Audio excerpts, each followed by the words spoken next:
sesuatu terjadi.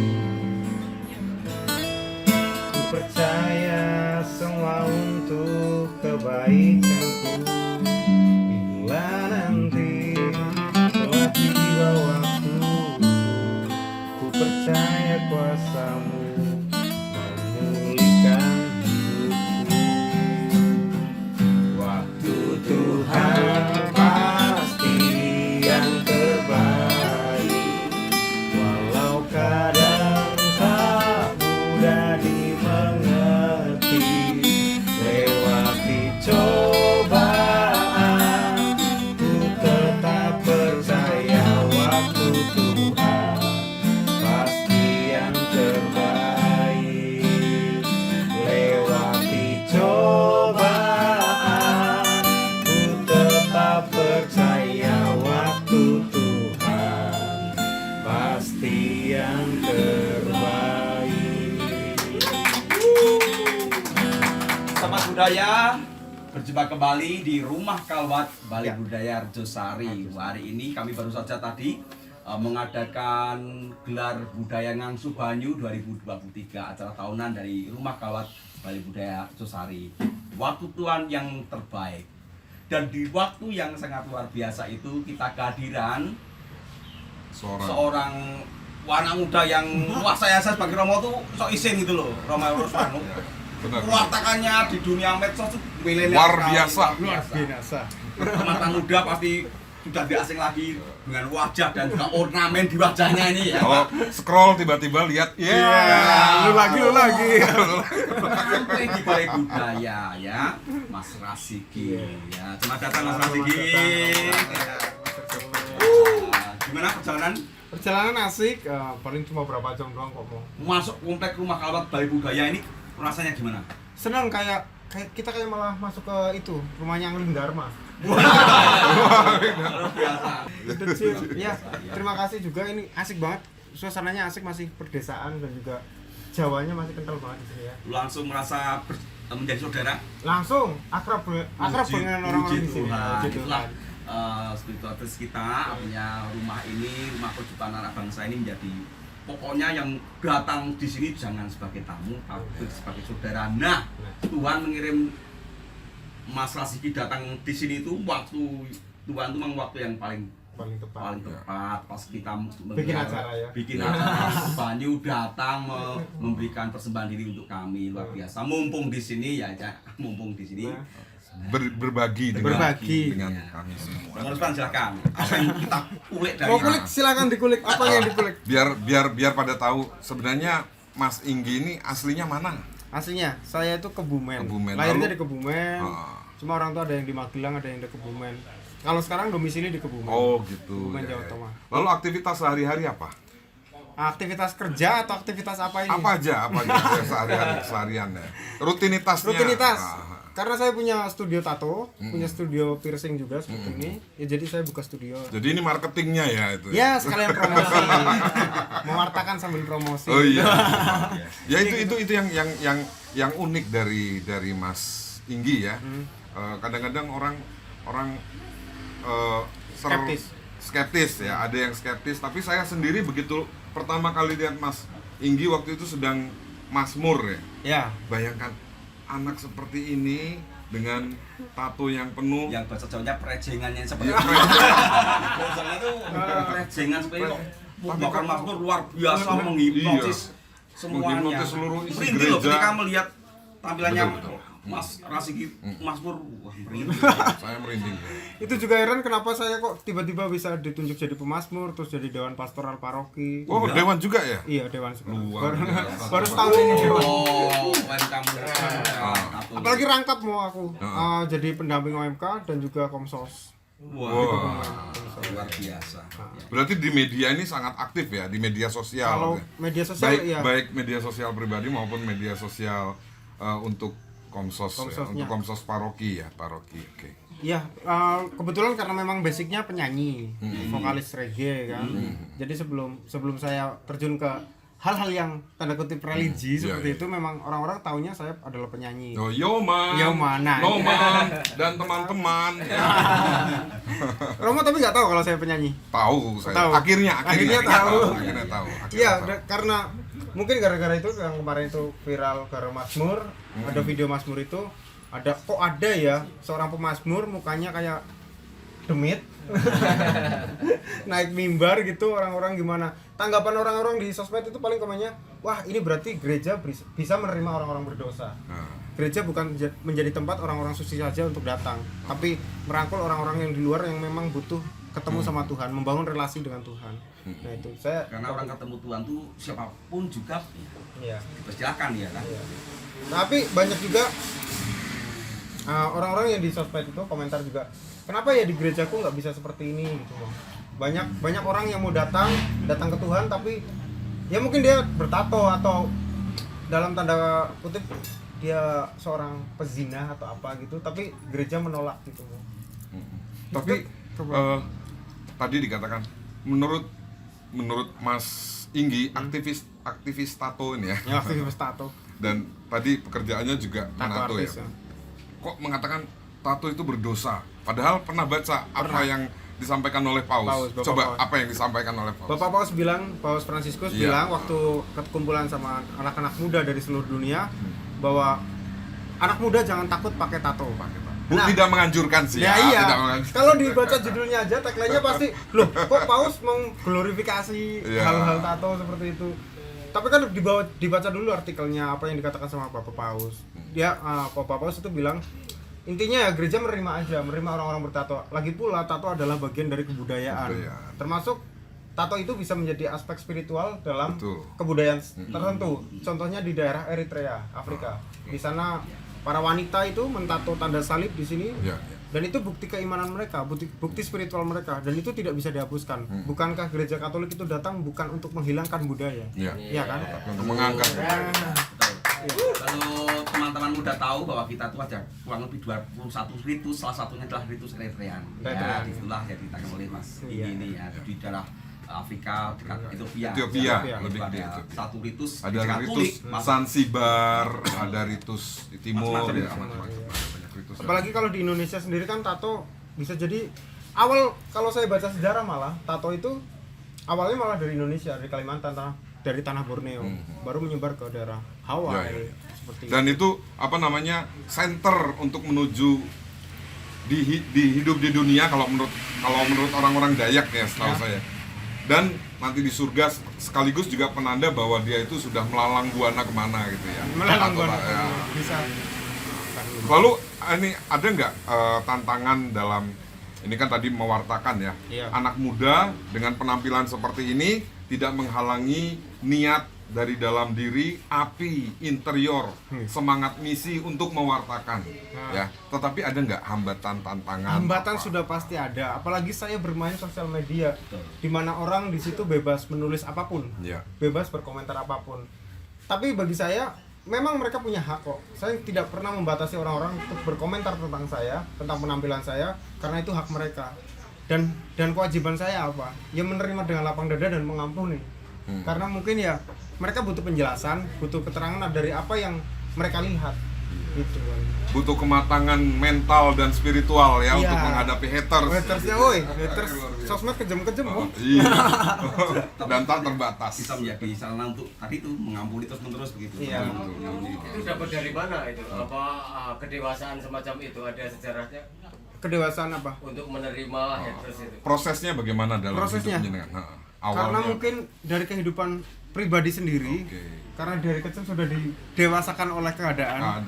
Nah iya, jadi untuk ketemu dengan orang-orang di luar sana yang notabene memang tidak tahu kehidupan saya yang sejatinya, jadi saya lebih bisa mengampuni orang. Untuk orang komentar negatif saya nggak ada problem sama sekali. Karena sakit hati, marah itu kan datangnya dari pikiran saya sendiri. Ketika saya tidak berpikir seperti itu, ya tidak mungkin ada rasa marah atau apa gitu. Mas Rasul ini di sela-sela kesibukan sebagai pelayanan menyanyi itu sering ke kusupan-kusupan mana saja, diundang ke sana-sana itu. Amin. Berkah yang Mas Inggi rasakan? Apakah ada campur tangan Tuhan? Ternyata aku dipakai Tuhan. Nah, ini sukacita seperti apa yang bisa disaringkan ke teman-teman muda itu? Sukacitanya paling ya itu. Saya itu pernah ada problem dalam diri saya sendiri sih ya, problem hidup itu buat apa sih gitu. Saya sampai mentok sebelum saya ini ya kesini ke Katolik itu saya mentok pikiran ini hidup buat apaan sih, ujung-ujungnya mati, cuma ibadah-ibadah doang ngapain gitu. Sebelumnya animisme dinamisme gitu. Ya. Nyembah galon katanya. Nyembah galon sama anime sudimanisme itulah. Saya agak problem sama diri sendiri ya. Ini menemukan oh ternyata dengan keadaan saya yang memang dewasakan oleh keadaan, saya itu bisa berguna gitu, berguna untuk orang lain. Sama halnya ketika saya datang ke sini. Saya paling senang ketika ketemu dengan orang baru karena saya bisa belajar lebih banyak dari orang-orang yang baru saya kenal. Termasuk kemarin ke Kalimantan saya belajar tentang kebudayaan, tentang karakter orang-orangnya, dan mereka sangat welcome dengan saya walaupun dengan seperti ini penampilannya. Jadi ya tergantung lah, kalau di luar sana masih ada yang pikiran negatif tentang penampilan, coba dikulik dulu pribadinya seperti apa. Jangan mudah mengambil kesimpulan atas dasar pikiran kita pribadi. Menurut saya itu juga soal wawasan sih ya. Wawasan. Orang yang mudah menghakimi itu mungkin ya saya rasa tulane kurang adoh, konsone kurang akeh, kopine kurang kental, konsone kurang turunnya kurang miring. Dan nyanyi kurang pales. Tapi asik ya mau di sini ya ternyata ya, acara-acara seperti itu. Ya inilah kehadiran gereja kita ya, gereja Katolik itu kan bahasa Jawanya supaya ketoro dan ketompo. Artinya ya kita itu bagian dari bangsa Indonesia, tapi juga jangan malu menjadi gereja yang ketoro dengan berbagai macam kegiatan yang diadakan oleh kami dan juga teman-teman pegiat seni budaya itu supaya gereja ketoro dan ketompo. Nah itu soal tantangan juga tadi ya. Mungkin di luar sana dari personil band saya sendiri itu banyak dari awal-awal yang kenapa nulis lagunya kok berbau religi atau apa berbau ketuhanan. Ya karena itu memang fase saya menulis apa yang saya rasakan hari ini, detik ini saya tulis. Ketika saya merasakan sesuatu hal yang ada karunia campur tangan Tuhan, ya saya tulis itu. Dan itu kuat mas ya, lagu-lagu jenengan itu kuat karena pengalaman pribadi religius tadi itu ya, jadi itu yang sangat kami rasakan di dalam lagu-lagu jenengan itu. Liriknya kuat ya, liriknya. Ya dari pengalaman itu saya tulis. Ya pertentangan dari intern dulu ya, intern dulu. Terus dari luar juga banyak. Ngapain sih musisi bicara soal sosial, bicara soal ketuhanan atau keimanan sebagai seorang Katolik? Bagi saya hal yang lumrah ketika apakah kita membatasi seorang petani itu hanya boleh bicara tentang sawah? Iya. Ya kan? Apakah tukang kayu hanya boleh bicara tentang kayu? Musisi juga boleh bicara tentang apapun, apa saja. Karena seni itu global, lebih universal. Ya. Kalau pilihan musiknya mas, pilihan musiknya kenapa reggae? Reggae, ya. Kenapa reggae? Ya. Saya dari pop yang lebih cepat gitu ya. iya. Saya kenapa milih musik yang anti mainstream? Memang dari kecil SD pun saya hanya tahu musik reggae. Oh iya. Iya. Dan sama sekali tidak tahu musisi Indonesia waktu itu. Kecuali Damian Marley atau Bob Marley-nya lah. Kalau Ziggy Marley, iya. Sama, saya juga suka reggae. Saya suka reggae itu karena reggae itu banyak ya. Iya, banyak. 50. Iya, subculture-nya. Beda.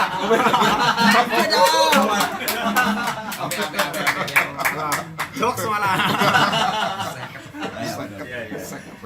Terus senangnya itu nggak tahu kenapa memang dari dulu itu agak arahnya itu ke spiritual gitu loh. Jadi saya belajar reggae dari segi spiritual. Reggae itu dari musik spiritual Rastafari. Ras itu, nah kenapa namanya Ras Inggi? Ya, Rastafari. Babylon. Ya kan, itu kan lagu spiritual. Ras itu kalau dari bahasa Ethiopia itu artinya king atau raja atau yang dituakan. Terus kenapa ada Rastafari? Raja Ethiopia pertama yang mulia Kaisar Emperor Haile Selassie I itu adalah nama kecilnya adalah Tafari. Ketika sudah dinobatkan menjadi seorang raja, Rastafari. Rastafari, bukan Rastafari, bukan I ya. Nah, itu. Dari segi spiritualnya memang ini kalau kita bicara tentang sana ya, orang Ethiopia ya. Tentang musik reggae lah ini. Tentang musik reggae ya.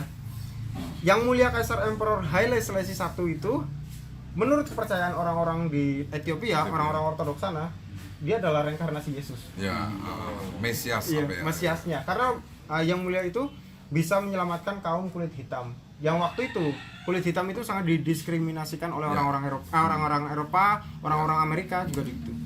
Jadi seperti itu. Terus berkembang dari Ethiopia oleh Marcus Garvey, itu adalah perdana menterinya, untuk nyebar ke Jamaika. Maka itu lagi ada lagu itu ya. Babylon, Babylon. Ya tujuannya emang gitu, mau untuk melawan Babylon, sistem-sistem yang jahat. Ya, sistem Babylon. Babilonia. Nah, Maka perlu ya perlu apa? Mas Rasik itu mau cipta lagu-lagu yang tadi itu pergumulan iman ya. Katolikan dengan model reggae itu sangat mau menarik itu ya. Dan itu kekatolikan di Katolik kelihatannya masih kurang ya. Itu yang wadah-wadah untuk blues, reggae, ya kita kebanyakan masih core ya. Masih core. Ya itu juga bagus sih, tapi baik kalau ada warna baru rupanya sekarang. Kalau saya apapun musiknya tapi muncul dari tadi itu pencarian spiritual, kemudian pengalaman harian kehidupan dihubungkan dengan Tuhan yang mengubah saya itu semua sendiri pasti bagus. Sangat reggae tentunya sangat apa ya kan dinamis kan. Tapi saya yakin juga ketika karya itu hasil datangnya dari diri kita sendiri, pengalaman pribadi, ibaratnya karya itu kan anak ya. Anak kita bakal tumbuh dan berkembang secara baik. Tapi kalau ya itu kenapa milih musik yang anti mainstream ya itu. Kalau kita hanya ikutin musik yang mainstream, ya kita ngikutin alur, bukan alur yang ngikutin kita. Gitu ya. Jadi karyanya jujur gitu. Jujur ya. Ya menciptakan karya harus jujur. Ya kan? Dan itu untuk pewartaan juga ya. Amin ya. Kalau dulu lebih keras sih, lebih keras ke sosial sih saya. Lebih kritik, kegelisahan. Apalagi zaman-zaman waktu kaum intoleran itu banyak. Saya bikin lagu itu banyak sampai ada 3 atau 4 lagu yang memang 1 bulan itu bisa 4 lagu saya bikin. Karena saya push terus untuk melawan sistem-sistem yang kayak gitu loh, kaum intoleran. Sejauh mana sih Mas Ing itu bangga dengan kekatolikan? Saya lihat wah tinggi sampai ada korpusnya. Katolik sekali itu loh. Sejauh mana itu memberi sumbangan di dalam karya, pergumulan, sumbangan kebanggaan tadi itu yang sana-sana menjadi yuri dan menginspirasi anak muda Katolik. Sejauh mana kamu bangga dengan iman? Bangga dengan iman Katolik. Karena saya menemukan iman Katolik dengan kesadaran diri dan itu butuh proses yang lama sekali. Saya ada kekosongan sekitar hampir 8 tahun 10 tahun. Kosong tidak milih apapun karena memang keluarga juga membebaskan anak-anaknya untuk ya terserah kalau mau belum milih ya nggak apa-apa lah gitu. Nah saya menemukan itu, saya yang biasanya katekis itu 1 tahun ya Bang. Saya 2 tahun. Lotok Harus 2 tahun. Terus kenapa ya kelihatan banget Katoliknya gitu. Ya karena saya rasa saya sudah punya Tuhan yang baik, bisa menghidupi saya, membimbing saya sampai sejauh ini. Ya saya harus bangga dengan Tuhan saya. Ya kontribusi apa yang bisa saya berikan untuk sesama gitu loh. Karena harusnya ketika saya menjadi seorang Katolik, saya harus bisa menjadi buah yang bisa dimakan semua orang. Betul. Jadi buah yang baik. Buah yang baik. Jadi berkat bagi kan orang lain. Kan kita percaya kan pohon kita itu baik kan. Pohon yang baik pasti menghasilkan buah yang baik. Kalau kita ingat Yohanes 15:16 kan, bukan kamu yang milih aku, tapi aku yang milih kamu dan menetapkan kamu supaya kamu pergi dan menghasilkan buah dan buahmu itu utama. Siapa yang pertama-tama menghasilkan buah dari panggilan ibu kita? Ya dia.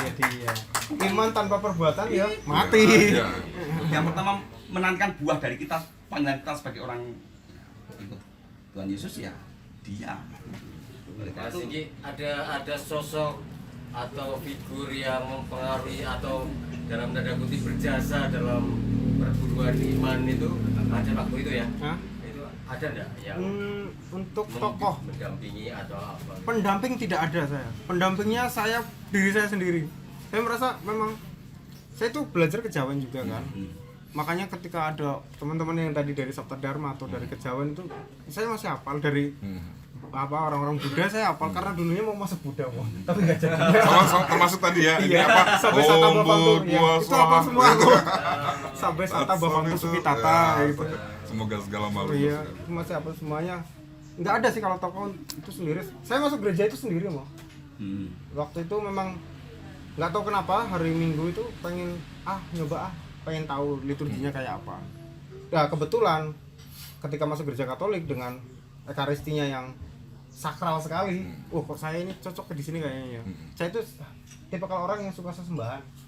Jadi ketika kayak gini seneng banget gitu. Rasanya lebih ada Tuhan di dalam diri. mengalami kehadiran Tuhan dalam Iya. Ekaristi itu. Iya. Ya, memang itu ya. Yang menjadi Katolik itu yang sangat dirindukan dan sangat apa waktu Ekaristinya itu ya, Ekaristi saat kehadiran Tuhan, saat mulai dari sabda, dia penuh simbol dan simbol itu kalau dihayati benar-benar itu sungguh menyentuh hati. Kalau dihayati, kalau nggak dihayati ngantuk. Ya, mau. persoalan itu persoalan. Ngantuk. Ya, ada banyak orang-orang di luar sana kenapa milih gereja Katolik padahal ritusnya bikin ngantuk. Ya. Ya karena kamu mungkin kurang menghayati aja. Iya, kurang Menurut kamu gimana? Nah, Ekaristi kan mencicipi surga ya, mencicipi surga. Kalau kamu nggak kerasan Ekaristi ya berarti kamu nanti nggak kerasan di surga gitu loh. Ya mungkin di emperan aja mau. Ya. Ya. Banyak sih kalau kayak gitu pengalaman-pengalaman pribadi. Ekaristi itu terus gimana? Apa yang akhirnya itu yang dirasakan selain Selain itu ya lebih punya kekuatan kalau hidup saya harusnya lebih berarti, lebih berguna buat orang lain. Tujuan saya cuma itu. Kalau saya tidak bisa berguna untuk orang lain, buat apa saya hidup? Apa bedanya saya dengan hewan di hutan? Hewan di hutan Hewan hidupnya aja ada gunanya loh. ada gunanya paling untuk lingkupnya sendiri, ya kan? betul. Untuk orang lain belum Ya, tentu. belum tentu. Hewan lain gitu mas Ya, ya. ya. Belum tentu. Ya itu aja sih. Ya, ya. Jadi menjadi Katolik itu bukan hanya karena saya keturunan bapak ibu saya Katolik. Menjadi saya menjadi Katolik. Katolik itu pencarian terus-menerus untuk melanjutkan kisah Yesus. Nah, Dan panggilan. Ya. panggilan. Ya, panggilan. Ya, melanjutkan Iman. kisah Yesus di dunia apapun juga. Hmm. Kalau kita ingat teman-teman ya Beato Karol Acutis, seorang orang kudus yang kita ABG, yakini Mas, ya. sekitar 4 tahun yang lalu masih remaja, mereka dekat dengan milenial, dekat dengan program internet, tapi menjadi orang kudus. Orang kudus. Sangat inspiratif. Artinya kekudusan itu artinya sudah itu terus-menerus orang muda dipanggil melanjutkan kisah Kristus dimanapun juga Di masa sekarang ya. di masa sekarang karena Yang kedatang. di zaman modern pun masih ada Orang kudus, iya. Iya, iya. Dan menjadi kudus itu nggak harus nunggu mati ya. Nah, Jadi kudus iya. itu Kamu tidak. bisa datang ke Pati langsung ke Kudus bisa mau. Iya. Nggak juga. Jadi orang kudus. Kita dengan kekuatan Ekaristi tadi. Iya benar juga. Ini serius ini. Ya, ya. Kalau hari ini Mas Iki kan sudah centang biru istilah anak-anak itu. Artinya mau tidak mau apa yang menjadi perilaku di medsos Mas Iki menginfluence teman-teman muda nih. Nah, seberapa besar kemudian menjadi cermin diri gitu ya ketika setiap gerak-gerik apa tutur kata Mas Iki Iya. sudah dipandang atau diikuti bahkan itu penyikapannya. Yang jelas ketika saya sekarang yang dengan follower yang segitu banyak, ya nggak banyak amat sih ya. Oh, banyak Ya. Jadi punya tanggung jawab lebih. Sebenarnya dari sebelum saya centang biru atau punya Instagram pun saya sudah punya tanggung jawab sebagai apa? Sebagai orang yang bertato. Oh iya. Ya, orang bertato diam saja sudah dianggap salah, apalagi berbuat salah. Iya kan? Iya, iya. Dari situ sudah dapat poin. Oh iya, berarti tanggung jawabnya double sekarang. Sudah bertato, Katolik, Katolik. terus selebgram, iya. Wah, tambah berat juga. Tapi saya jadi ingat ini loh, Apa? albumnya Sepultura itu. Wah. Road, Bloody Road. Itu kan albumnya kan itu ya Brasil, tato Iya, Brasil ya. iya. Ini. Keren. Ini tanggung jawabnya lebih lah. Ya, yang jelas saya jangan sampai berbuat salah gitu. Jangan berbuat tutur kata yang salah atau saya menyakiti orang lain karena fatal sekali untuk saya. Fatalnya bukan untuk diri saya sendiri. Tapi semua masyarakat bertato. Iya, masyarakat bertato, orang Katolik. Repotnya gitu. Resikonya lebih besar. Resikonya lebih besar. Tanggung jawabnya besar, resikonya besar. Makanya orang-orang di luar sana itu teman-teman saya itu ada yang bilang kamu itu ultra minoritas. Iya. Terus Katolik, Tatoan. gitu. Tapi ada satu istilah dalam rangka mayoritas baru Ya, nggak bisa nggak penting, kita ya. bilangkan. Tapi kalau misalnya disebutkan menjadi minoritas tapi jadilah minoritas kreatif itu yang diusulkan oleh Minoritas kreatif yang produktif, Produktif. Punya kualitas. berkualitas. Nah, sekarang Mas Iki melihat anak-anak muda hari ini bagaimana agar kita sebagian atau beberapa pendapat mengatakan teman-teman OMK kita, anak-anak muda kita lemah untuk misalnya dibandingkan dengan Banser misalnya yang sigap kayak gitu. Kalau Mas Iki melihatnya bagaimana dan harusnya bagaimana OMK? Kalau saya sendiri sih mungkin dari pribadinya dulu. Kalau pribadinya pribadinya sudah berkembang, karena saya yakin setiap pribadi yang lahir ke muka bumi ini pasti punya potensi masing-masing, punya kreativitas masing-masing. Tergantung pribadi itu mau mengembangkan atau tidak, atau hanya stuck dengan wis lah turu-turu bengko uli opo.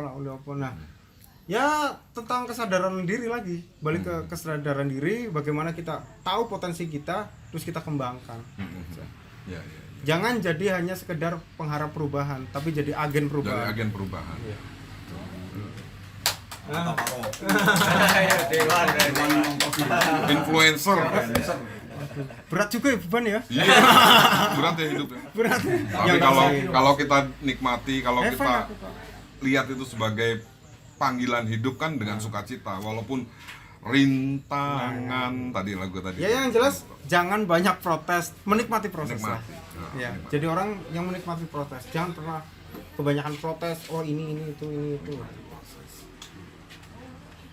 Penting sekali. Jangan kebanyakan protes. Sini sambat, sini. Nah, iya, aduh, rano babi kok.